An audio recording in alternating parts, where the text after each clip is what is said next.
It's another episode of the Next Fix podcast. We've got my new friend, Allie. When I say my new friend, we've been talking for a few seconds here, but, you know, we're both the kind of people that shoot from the hip, if you will. And she is doing that shooting from Australia, right? And so this is going to be a good time. She might be a little sleep deprived, but I'm a little bit under the weather. So together, we're gonna find the energy to pull this thing off.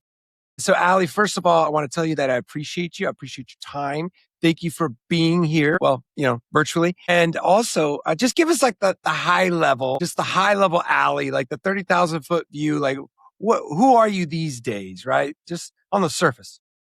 Ooh, well, thank you for having me on, Ryan. Gee, I'd never thought that I'd become a sobriety advocate. I had the messages, don't trust anyone that doesn't drink. And I, did that for 35 years or more. My drinking career was my longest relationship I ever had was with alcohol. And so, yeah, from there to now, it's just like my world. I've got a second chance. So, living life, loving life, and couldn't be prouder or happier.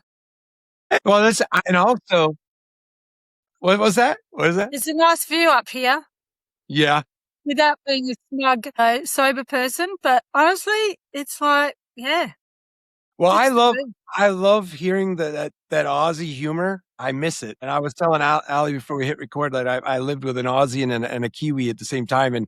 And boy, it's a rambunctious, especially when they're drinking. So I know the joy. There's a lot of happiness that Australians extract from drinking booze, but it's not always happy, right? So that's what we're here to talk about. So, you know, so I gave you a little shot at like the surface level, Allie, but now I want to know when the train came up the tracks for you. Like, what did rock bottom look like for you when you said, "Hey, I got to do something," or I'm in serious shit. So I want to know that moment. You want to know the nitty gritty. And when you were talking about you lived with a Kiwi and an Aussie, and I was thinking, is this a joke? American, the Kiwi and a Aussie walk into a bar. We did many times. I did that a shitload of times. Right. So, I was a bar fly, as they call it. Pool, I was a real ladette. My rock bottoms weren't. See, this is the thing. I never really had any consequences, and I was never one of those drinkers that was just like, you get one alley and then you get a different side of me. Because I was such a people pleaser as a youngest of 7. Yeah. So I could read the room. I could, basically read the room and just be friends with everyone.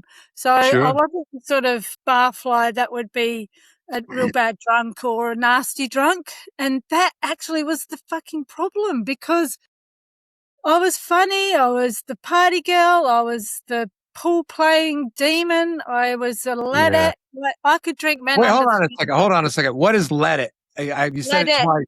I don't know. Tomboy. I wanted, yeah. I could keep up with the boys. So I do have a twin brother.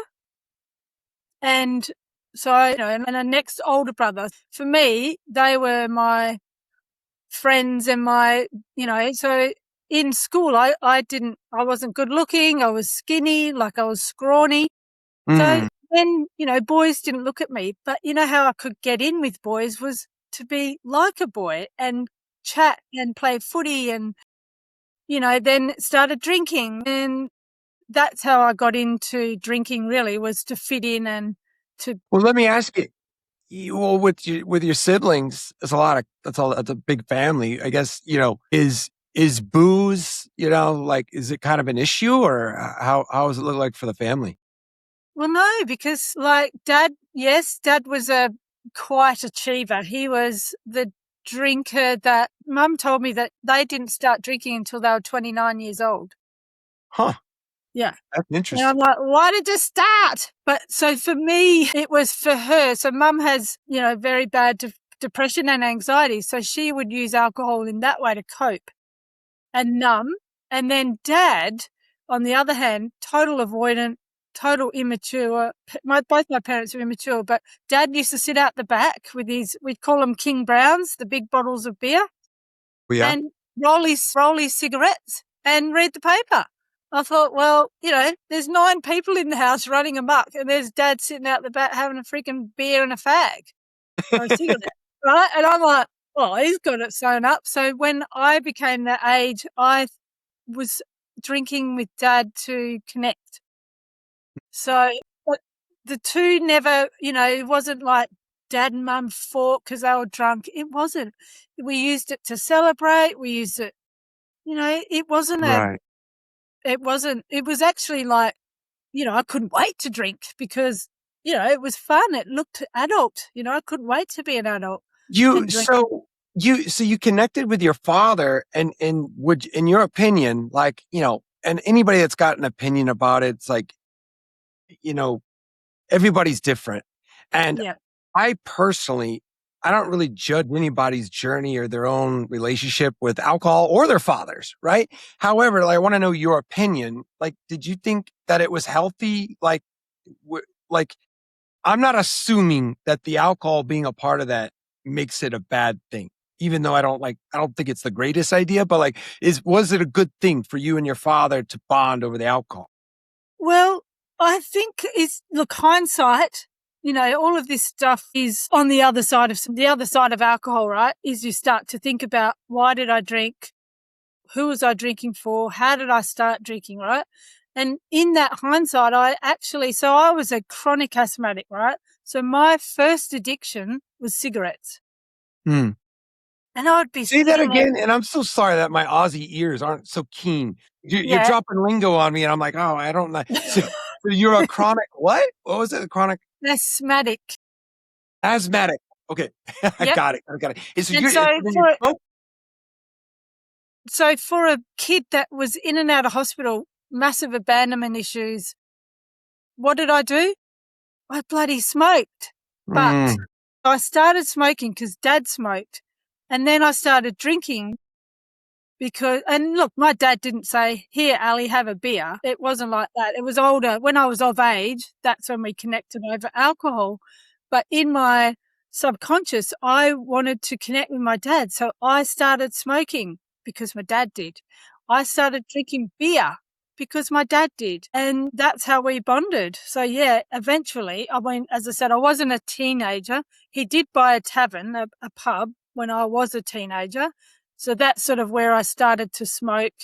And then, at Christmas time, we'd make these awful drinks and be like, but back in those days, in the 80s, you could smoke in cars, you could smoke on an airplane, I used to buy my parents cigarettes. Right. So, right. For a kid to start smoking, it was just the norm. And then the drinking, again, I was going into nightclubs at 16 years old. I did not look 16, mate. I literally looked 14 on a good day. I had no boobs. I was skinny, had acne. There was nothing sexy about me. And I still walked into a nightclub and it was like, what do you want, love? And I'm like, I'll just have a beer, please. It's so funny that you mentioned that, because it brought me back to the first beer I had in a restaurant. And it was my boss. I was like working at this restaurant, and I was the busboy. I had pimples, and he was like, I'm going to take you to go get a beer. And like, I'm like, what? And like, I just got done like mopping, and I'm sitting there, and they're like, what do you want? I'm like, and she brings me a beer, and she's looking at my boss like, really, man? And then like, but nobody cared. It was just like different. And I don't, and by the way, and just to kind of shed some light, like, I don't think that those interactions did that to me, right? No. Meaning that's not what really turned me into a mess, right? Like, I know that there's probably data that says that if you do that, it leads to alcoholism and things. However, like the reasons why I became a mess is not because of that guy, right? Like, so, but I want to know why you became a mess. Like, why? Well, that's right, because so my friends in high school, they didn't turn into messes like me. I believe, for me anyway, it was because of I was soothing core wounds. I was numbing out the feeling of I didn't feel worthy. I had shit self-esteem. I had low self-worth. So alcohol gave me courage, and it gave me the fitting in, like same with the smoking, Oh, do you want to have a cigarette? And I'm thinking, no, but yeah. So the people pleasing, the good girl. Like, so for me, that morphed into, so even in my family, my mum used to call me, oh, Ali, the wild child. And, I left home at 16. I wasn't ready for it. I was literally running away from myself. But I held on to alcohol because that gave me what I thought was the courage. And it works until it doesn't. So it gave me that courage.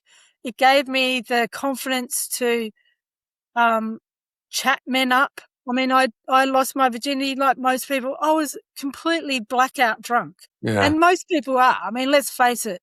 Your first time is generally, we're not sober, put it that way. It was very few people I know. But see, that just continued on. So then I started working and I got the credit. I got the recognition and I got the, the point. And really it worked. I mean, 80% of I never had hangovers, of course, in our 20s, far out. We're invincible, right? Right. There was no consequences. I it was kicking goals. Well, so but when you said you got the credit, what were you referencing? Well, the credit was I got the credit of, gee, Ali, she can come back tomorrow because she's awesome. She can, party like there's no tomorrow. She can drink. She can play pool. She's awesome. She's easy on the eye. Like, whatever. So like whatever the street credit, like the street cred. Street credit, yeah. Right. That was my identity was party girl Ali, the wild one. I used to actually joke and call myself Alcoholic Ali, which was AA. Right. Ironically.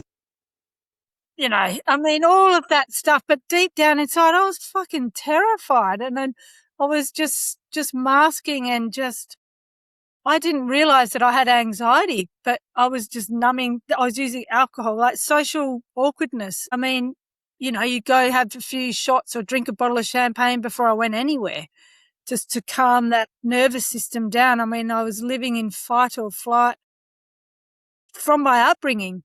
It was chaotic. It was uncertain. It was boom or bust. There was lots going on in our little world.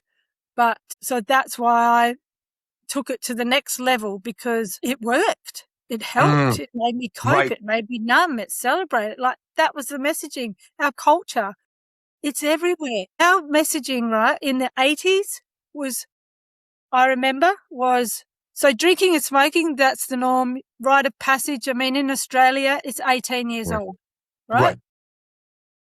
My biggest fear when I was growing up was AIDS and heroin. Right? They were the big ticket items of do not do that. One hit of heroin and you're done, which is bloody true. I will say, and I've never had it. It worked. They didn't have that same messaging for alcohol and cigarettes. Right. So you feel like that's changed? Has it changed over there? I feel like it's changing here a little bit. Like people are starting to realize the upside is not. It's not that great, right? And I didn't know that. So the messaging with cigarettes it's the number one carcinogen. Well, bloody alcohol is. I didn't know that until I gave it away. Yeah. Alcohol's are very much the same type of carcinogen as cigarettes, which, again, because it's so taxed, I mean, Australia, it's very expensive to drink. So back in my day, again, it was like I just loved that I was brought up in those eras because we were just free range and it was just another world. However, now people nowadays, my daughter who's 21, they preload. So they go to the houses because it's so bloody expensive. A pint of beer in Australia is like $17. Like, what? So, I mean, that used to be a carton of beer, I think, but. Right. Yeah, so it has changed a bit. So you made the comment that it didn't, like, you didn't have any real consequences is what you said, right? You said you didn't like, however, I mean, something brought you to this decision. And I want to know what it is. Like, what was it that you were like, you're like, hey, if I don't do something, like this is getting tough around here, like what made you think that you had to change? So I did lose my license 3 times for DUI. Again, that was a consequence, but again, it wasn't, it was just a blip. Again, I had credit. It was like, well, like Right. literally, it just didn't make a squid of difference. So it was just 1,000 little things that, so I had a long-term relationship when I was young, and that broke up, and I really took a dark turn and just absolutely went hell for leather on the alcohol and marijuana. Mm-hmm. So much so that I, wanted, it was just one of those, your first love, and it broke my heart basically. And I remember I was driving and I was drunk and I saw a tree and I was like, oh, I just want it to end. And I didn't, obviously. And then and I just went into this probably 3 years of absolute debauchery. Like, I just hated myself. I hated everyone. I hated him. So I went pretty dark and deep and just basically went run amok. And 3 years, you just. yeah, but that was sort of in my late 20s. So again, I never had hangovers. I was glad I just turned into a bit of a, slept around, and I'm just so grateful that I wasn't murdered, napped, or, ended up on a porn show. I don't know, but I think because of the gift of my gab, like, I probably just luckily chose the right guys. I don't know. Right. Being a young woman, it's scary enough out there without just being a mess. So I did that, and then kind of like I did fall off a trampoline and fucking whacked my head of beauty. And I remember waking up like, ugh, and I said to my sister at the time, I think I'm an alcoholic. And I literally, I said that when I was 19 years old, and the legal age is 18. So that was quite So it was living in there that you knew. Was living in there for sure. But Wow. again, I just didn't have that friendships to even role models to think, hey, Ali, you don't need to do this. Come over here and we'll look after you or whatever. Anyway, so then I met my husband, now my ex-husband, but I met him, I was 31 and he was 23. So I thought, get it, boy. Whoa. Yeah. Wow. Okay. So now he's your ex-husband now, but so I did 18 years. years. 18 years. It was my intuition, which I overrode because I didn't trust myself. I overrode it. I shouldn't have married him. I thought to myself, I can change him. So we were both big drinkers, right? And that's how we connected. We drank. I mean, we partied. Like, I loved alcohol because we partied. It wasn't just all doom and gloom sitting in your home, watching TV, playing with your cat. Like, we had geographicals, we lived a big life. We had a boat, we had 4-wheel drive, lived in France, lived in England. On paper, we invested properties. He was a carpenter. Like, mate, we were living the dream. We had a still, so we were making moonshine. Interesting. For alcoholics, that is the wrong hobby. Yeah, I would say that was the wrong hobby. Yeah, to make moonshine. It was bloody yummy, but it wasn't the right thing. So I used to always get on to him about his drinking because he was passive aggressive, very depressed. Like, it was a struggle. And I kept the marriage going because being a Catholic girl, you only get married once. I can change him. We had financial commitments. I thought I couldn't do this alone. But yeah, through that marriage, it was pretty awful. We had a daughter. She was a honeymoon baby. And then I had 3 miscarriages, and they were all dealt with alcohol and shoved under the carpet. So it was just this compounding misery that led me to 19. I said, mate, I can't do this anymore. I mean, he ended up basically just living on the couch because he was so drunk he couldn't even make it to bed. And I just got tired. But I just thought, it's all him. He needs to give away the drinking. He needs to change. He needs to. But then when you have one set of hands pointing to you, you get 3 back. And I thought, So anyway, we mutually separated. But honestly, Ryan, he turned into an absolute prick. It was really awful. My worst fears came to light, and it was the hardest, in 2 years. And I used alcohol. My friend was there to soothe, to numb, to party, to parent. It just went fucking ballistic. So were you drinking all day? I mean, was it like? Look, I held down a job.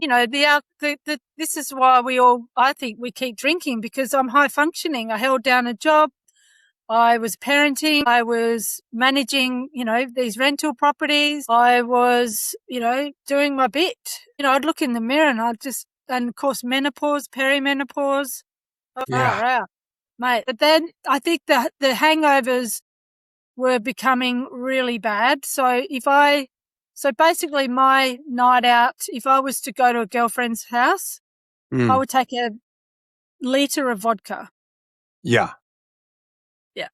And then I would pretty much, I wasn't a gulper. So I was always the last one up. Right. And then I'd smoke marijuana as well. That seemed to make me party more. And then if everybody went to bed, I'd piss off to the nightclub. Wow. Because I'm bored. I'm like, I just want to go dance. So then COVID came. Isn't that crazy how much energy you can have? You're like, you're not really putting nutrients into your body. And it's like, how on earth was my body still kind of doing that? It's unreal, right? Well, if we went out, we were still married, because, the school mummy wine culture, it was a real thing. Of course, preschool to pretty much high school, we had a group of friends that fucking drank as much as we went camping. As I said, boating, Friday nights, Tuesday nights, whatever night, it'd just be like, do you want to come over? We'll just have one wine, a bottle of wine, and be like, yeah. Driving home, 10 o'clock, going, fuck, I hope I don't get pulled over on a school night, wake up in the morning, go, get your kid to school, but really feeling tired, but you just override it, because then, you get home in the afternoon, first thing you do, crack a drink, hair of the dog. That loop, that cycle, that's what keeps you going. Even though you're tired and you really don't want to drink, if somebody said, hey, Ali, come around for a drink, as much as I would say no, I had a really easy rubber arm and I'd be over there. Quicker than you could say, I've changed my mind. That, so COVID also, that was a license to drink. So I turned 50 in COVID, and my friends all gave me, it's a funny thing when you're a drinker, everyone gives you alcohol. So you've got a problem when every birthday you get fucking alcohol. I mean, work it out, join the dots. So they gave me, I had heaps of bottles of really nice, expensive alcohol. And by the way, it doesn't matter how much it costs, it still gives you a stinking hangover. But my daughter was 14, 15, and she was starting to nick my booze. Right. So I started to drop the ball with her, which is sort of a long way of answering your question of how I got to the end of my drinking career. Was, the partying, the breakdown of the marriage, it started to accumulate to becoming very lonely, because some of those friends in the marriage, that dissolved. So I didn't have those same core friendships so I basically just used to sit at home and drink. And then I'd ring people on the phone, and I was playing the drums. So that would be my thing. I'd come home, have a cone, pour a drink, and then play the drums, and then get drunker and drunker and think I was playing better and better. And then I'd go to bed and I'd be like, oh yeah, that was a good night. I'd go to work on a Monday and people are like, oh, how's your weekend? Thinking, no, I was pretty, average. But I'd be like, I went out here, or I did this, and I'm playing the drums. It was all bullshit. Yeah. Getting the ball. So my daughter would catch an Uber on a Friday night, because I would be like, nah, it's an Uber. This is my night. Pissed and stoned. So there's no way I could go drive her. But she was terrified. Young, pretty little girl in a freaking Uber. Right. And she was starting to be like, I mean, her dad was still a raving alcoholic. So she really had nowhere to turn. And I kind of just, I guess, just knew deep down that there was more to life, because through our marriage, I always used to say to my friends and my partner, let's do dry July. Let's do sober October. And I would be fucking ridiculed. What the frick do you want to do that for? Man. Okay. Really? Nobody on the site, why alcohol was just so ingrained in everything we did. Are you the only one that's like made the decision? Yeah. And, they're all watching from the sidelines. So it's quite fascinating. And again, honestly, Ryan, if Ali can do it, bloody anyone, because like I pinch myself that I don't drink, full stop. I don't. So to get to that point, I was feeling lonely, sick and tired of feeling sick and tired, going through these random short-term relationships, finding love in all the wrong places. And I didn't get to know myself. I didn't know myself. So I kind of rang a girlfriend and I said, mate, I'm sick of this loop. I'd go really good for a couple of weeks without drinking. And then, I don't know, on a random Tuesday, I drive through the bottle shop, had a bloody bottle of champagne, bam, I'm drinking. And I said, I've got to I'm just sick of this loop. And she put me onto my girlfriend I went to school with. It is a deep hypnosis. She does hypnotherapy. Interesting. And she's also a counsellor. And I went to school with her and I was like, all right. So I gave her a call and said, Basil, can't get out of this loop. It's like she knew me. She knows that I had been, she knew that I was a pisshead and a party girl. So she was probably just waiting for the time that I realised, enough was enough. Got to that point because we can only do it for ourselves. We can't do it for anyone else. I couldn't do it for my kid. My husband couldn't do it for the marriage. I couldn't do it for our marriage. Anyway, I rang her. She said, come and see me. And we just did a deep dive for a whole day of talking about the whys on why I was drinking. It stems from childhood. And again, if you have I feel that, the creatives and the people that are sensitive and a bit, Well, there's an energy. A lot of people, a lot of very smart, creative, and amazing people. Right. There's that, but what I find is there's a lot of times there's this energy, and I've read something recently that was about like the call to adventure, and so the type of person who can go to the moon or go into war or be a soldier or these high achievers, and they kind of hit this pinnacle, and then once it's done, what else is there? And this is why I say this all the time, is that being an addict is an absolute superpower. Being an addict is an absolute superpower, but you've got to aim it. You've got to aim it at something productive. And if you don't, and if you have that propensity for partying, well, then that's where that energy will get put and pointed to. And when that happens, you end up like us. And so you've got to have something to aim at, because let's face it, moderation is not on the table. No. That is not a thing. And so then therefore, if you have an aim and you could really go at it with all of your energy, you can substitute that healthy energy or that healthy, target with that same energy. And then now you've supplanted something that's great for something that's selfish. And so I think I feel like, I'm on the same page as you with that. Yeah, very well. Yeah, nailed it, Ryan. And so this hypnosis, you said it was like just one day, like you went in there and so I again, so I've had hypnotherapy maybe twice in the past but funnily enough, for cigarettes. Never, because drinking was never a problem. It was all about everything else but drinking. So I went to do hypnotherapy a couple of times for smoking. And I just sort of must have known that I didn't really want to give cigarettes away. So I had it, and then, I know one time I literally got back in the car and fucking had a cigarette. Right. It was that was a waste of time. And then I sort of, I guess, thought maybe it wouldn't work because the past had confirmed that hypnotherapy hadn't worked. So, but I was just in that mindset of like, I'm done with this loop and feeling like shit, and my life is really, it's in black and white. So I've had enough. So I had a great chat to her, and we write questions to my higher conscious. Mm. So they're questions of, how do you not go back? How does Ali not drink again? What are the tools that Ali can do to make sure that she doesn't drink?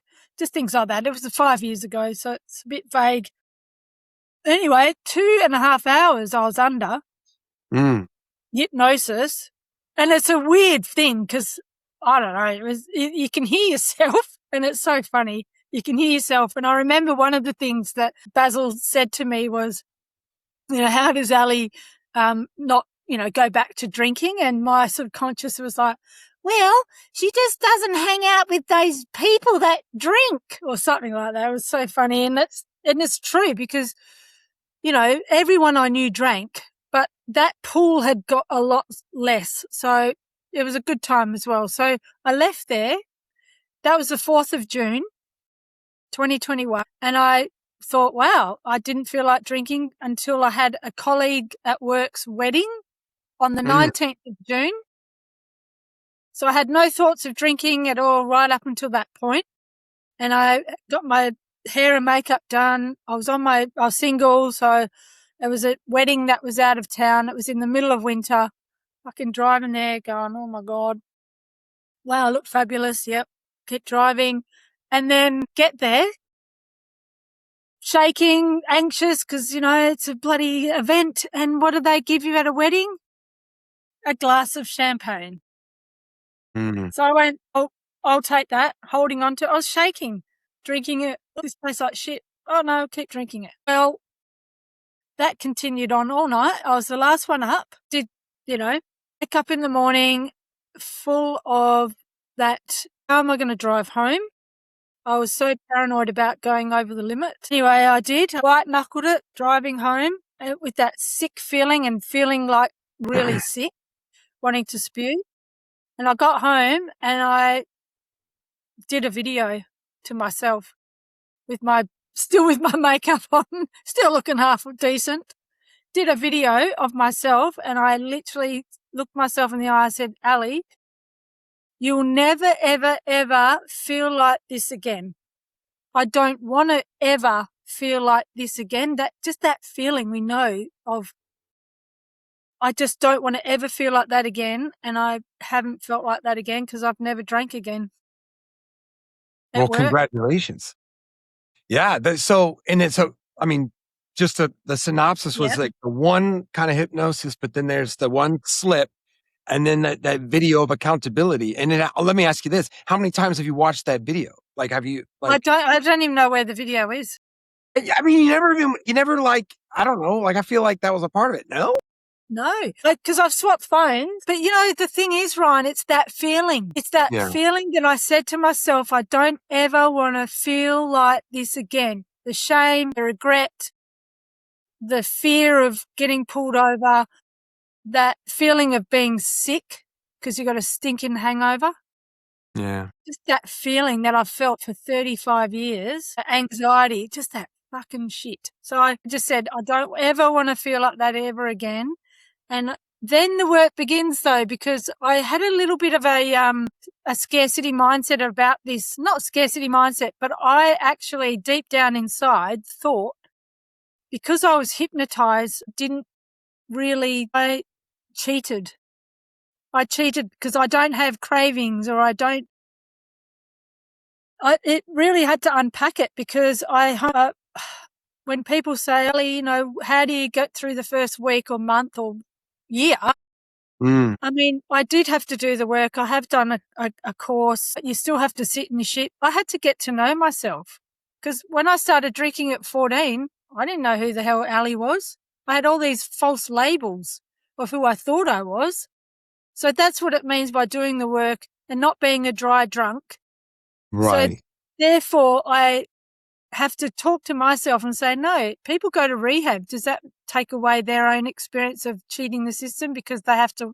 No, you did that. That was a mechanism for you to start the journey of why was the reasons why you drank the way you did. Mm-hmm. And, reparenting me because I left home at 16. I pretty much was the youngest of 7. There wasn't much in the tank for my parents to guide or hug or love. So, I have to do it for yourself. So when you say work, yeah, I mean, a lot of times, especially yeah, it's the only place I know is that in the States, like people say the work that's usually yes. it's usually steps. Is that what did you work the steps? Yeah. Or? Well, no, I never went to AA, but definitely so when I quit, I did, I think it was about 6 months. So what I would do to not, relapse was so if I was to do some gardening, that's usually when I would drink after doing the gardening. So I do the gardening. Yeah. The reward, that reward thing is also what kept me stuck, that reward. So yeah, I would do the gardening in the morning. Anyway, I started listening to podcasts, and then just one day, I love the way the universe works. And I was listening to a local radio station, and I heard this lady talk about sobriety. And of course, again, this is 2021. I mean, there was still a lot around. But there's this lady called Danny Carr. She has a podcast called How I Quit Alcohol. So I straight away got home, Googled that and sent her a message, and I did her 3-month course, which she doesn't do those anymore. And that really put the nail in the coffin. And that is doing the work, which is meditating, learning how to meditate, because it's, living in fight or flight for all of my life. Alcohol is a great component, to slow me down, to numb me down. So to learn how to breathe properly, to meditate, journaling. I mean, I've been told that over the years, I've had Reiki or, I've always been trying to, search for someone to heal me. Or sure. Yeah. Oh, I don't want to drink. And I remember like journaling the few times that I had. And it's so funny. Like I'd always say, I don't want to drink. I don't want to drink fucking alcohol, or I don't want to smoke. So it was always there, but to actually unpack that, and we'd have a Zoom call every week. So there's the accountability. And from there, that's what I mean by doing the work. So sure. Yeah. And now it's a good practice for, diarising, journaling. I've set up, like a Instagram, because again, if I haven't done the coaching style, I haven't sort of branched out into that way. But I mean, this is, correct me if I'm wrong, but there's this overwhelming desire to help. I mean, yes. I'm thinking we're on the same page. Like you want to, like, where you were and it sucked. It's horrible. And so there's nobody better in this world than you to help who you were even 2 days ago. Right. And that's why this community is so important. And people are, it's because there's nobody else out there. Like if you go and talk to a doctor and they don't know what it's like, they don't know what, like you're looking at it, you're like, just shut up, man. Like you're giving me a hard time. And yes, I have been drinking, and yes, it is 8 in the morning, and you don't know what that feels like. So it's like, it doesn't work like that. And so that's why we've got to stick together. And that's lived experience, right? Lived experience. And again, it is that service, because we are that type of person to help and to be, just that creative, sensitive type, that now that we've overcome that, we just want to say to people, like, you don't have to live like that anymore. There is, life on the other side is so much better. But again, you've just got to get to that point. But, when I was listening to podcasts, I just loved it, because everyone's story, there's always something in somebody's story that rings a bell, because we are drinkers. So there's obviously, again, I wasn't at 8 o'clock in the morning fucking hiding my bottles, but again, I still used to, have an all-nighter and then I'd go back it up and drink more. So, you know. So, well, now you had mentioned the radio just now, and I know that that's kind of a thing for you. Like you said, you wanted to do that. So, what do we have to look forward to from Allie? Like, how are you gonna package it up? Like, what is it gonna look like? Because I mean, the radio, I don't know. I think it's still a thing. Radio. I haven't listened to the radio in a long time. Well, look, I am wanting to get onto the community radio here I live in a small town. Yeah. But they more so, I've met a radio host just through my line of work, and he now listens to my podcast.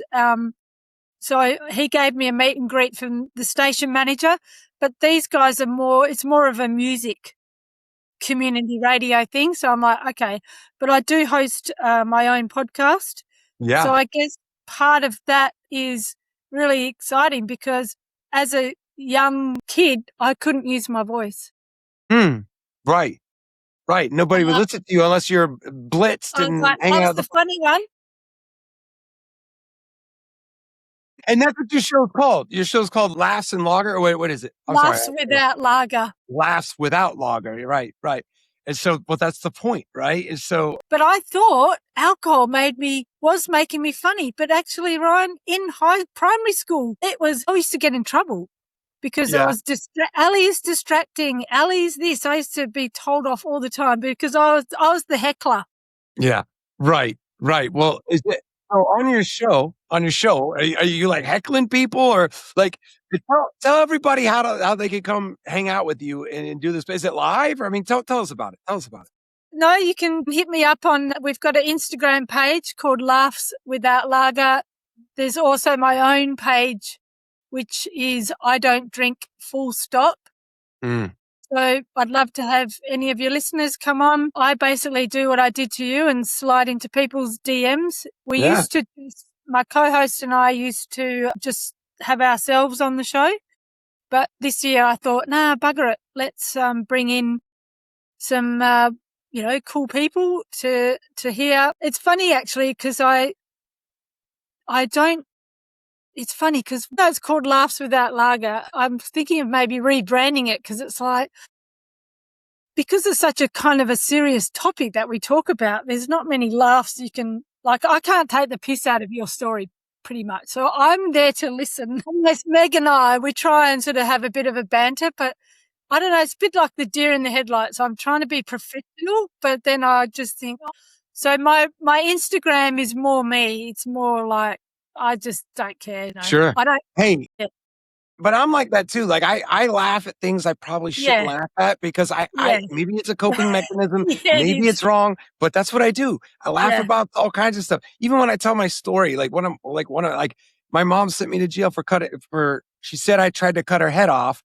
And I say it so lightly, and then like people kind of look at me like, "Hey, man," and like, "Hey, I get it, right? Like I know I should be in therapy every day. I get it. I understand. And I know that I shouldn't say it so lightly, but I honestly don't know how else to behave. So I'm sorry, but I'm with you. Like sometimes I do get a little like, am I taking somebody else's story too lightly? And I don't want to do that. However, I'm inviting people to come along with me.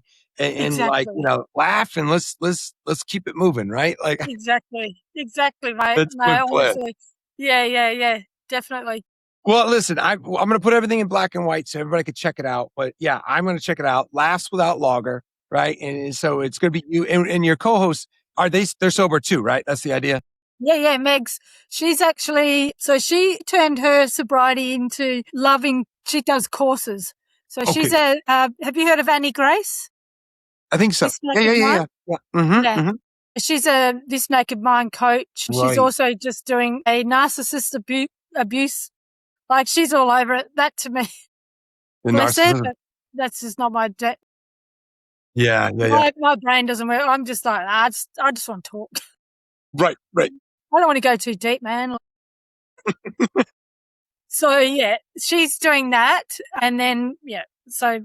Well, hey, that's why she wasn't on here. I think we're going to have you, or I'm going to have you on our podcast. I'm in. But it'll just be me and you, Ryan. So I want to take the piss out of your story. Now I've got the green light. That's something that everybody can look forward to because it's going to happen. And so, Yeah. but anyways, Allie, you're an absolute blessing. I Thanks, mate. appreciate you having the courage to make that decision, make your Thank life you. better, and then also help other people's lives too. So that's an amazing thing. And everybody, this has Thank been you. another episode of The Next Fix.